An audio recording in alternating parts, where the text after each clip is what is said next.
સુરત બેસ્તાનમાં સતીશ મરાઠાના ચકચારી મર્ડરમાં સંડોવાયેલા આરોપીઓ મહારાષ્ટ્ર નાસી જાય તે પહેલા ગણતરીના કલાકોમાં દિલધડક ઓપરેશન હાથ ધરી આરોપીઓને પકડી પાડતી તાપી જિલ્લા એલસીબી તથા સુરત શહેર ક્રાઇમ બ્રાન્ચ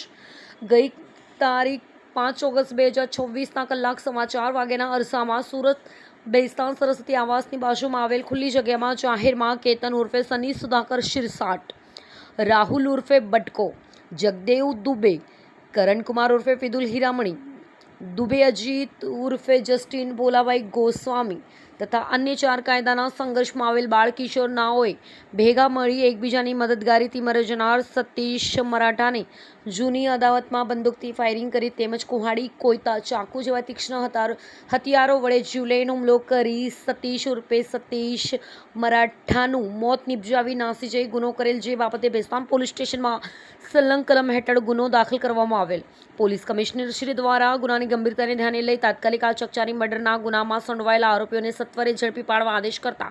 અધિક પોલીસ કમિશનર શ્રી સેક્ટર 2 તથા અધિક પોલીસ કમિશનર શ્રી ક્રાઇમ તથા નાયબ પોલીસ કમિશનર શ્રી ક્રાઇમ નાઓની સૂચના અને મદદનીશ પોલીસ કમિશનર શ્રી ક્રાઇમ નાઓના માર્ગદર્શન હેઠળ ક્રાઇમ બ્રાન્ચ તથા બેસ્તાન પોલીસની અલગ અલગ ટીમો બનાવી આરોપીની શોધખોળ શરૂ કરી હતી. ક્રાઇમ બ્રાન્ચના અધિકારીશ્રીઓ તેમની ટીમ દ્વારા ગુના સ્થળની વિઝિટ કરી સીસીટીવી ફૂટેજ અને ટેકનિકલ વર્કઆઉટ આધારે આરોપીઓને ટ્રેક કરવાના સઘન પ્રયત્નો હાથ ધરેલ. દરમિયાન ક્રાઇમ બ્રાન્ચને હ્યુમન સોર્સિસના આધારે ચોક્કસ માહિતી મળેલ કે ગુનામાં સંડોવાયેલા આરોપીઓએ સુરત છોડી દીધેલ છે અને મહારાષ્ટ્ર તરફ નાસી જવાની તૈયારીમાં છે, જેથી સુરત ક્રાઇમ બ્રાન્ચની અલગ અલગ ટીમો તાત્કાલિક વાપી, વલસાડ અને વ્યારા, સોનગઢ તરફ રવાના કરી સ્થાનિક પોલીસ સાથે મહારાષ્ટ્ર જતા હાઈવે ઉપર આવતા જતા તમામ વાહનો તથા વ્યક્તિઓની સઘન તપાસ હાથ ધરવામાં આવેલ. દરમિયાન સુરત શહેર ક્રાઇમ બ્રાન્ચે તાપી જિલ્લાની એલસીબી પોલીસ સાથે સંયુક્ત દિલધડક ઓપરેશન હાથ ધરી સુરત દુલિયા હાઈવે ઉપર નાકાબંધી કરી ગણતરીના કલાકોમાં તાપી જિલ્લાના ઉચ્છલ વિસ્તારમાંથી 4 આરોપીઓ તથા 4 કાયદાના સંઘર્ષમાં આવેલ બાળ કિશોરને ઝડપી પાડવામાં આવેલ છે. પકડાયેલા આરોપી કેતન ઉર્ફે સની સુધાકર શિરસાટ,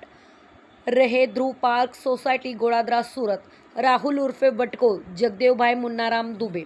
ગણેશ નગર સોસાયટી પરત પાટિયા સુરત શહેર, કરણ ઉર્ફે પુદુલ હીરામણી રાજેન્દ્ર દુબે, રહે પ્રિયંકા સોસાયટી વિભાગ 2 ગોળાદરા સુરત શહેર, અજીત ઉર્ફે જસ્ટિન બોલાભાઈ રામેશ્વર ગોસ્વામી. કાયદાના સંઘર્ષમાં આવેલ કુલ 4 બાળ કિશોર. વોન્ટેડ આરોપીઓ રાહુલ સોમન મંડલ, રહેવાસી સંતોષનગર લિંબાયત સુરત, મૂળ બિહાર, હાલ લાજપોર મધ્યસ્થ જેલમાં કેદ. કાવતરું ઘડનાર મુખ્ય આરોપી છે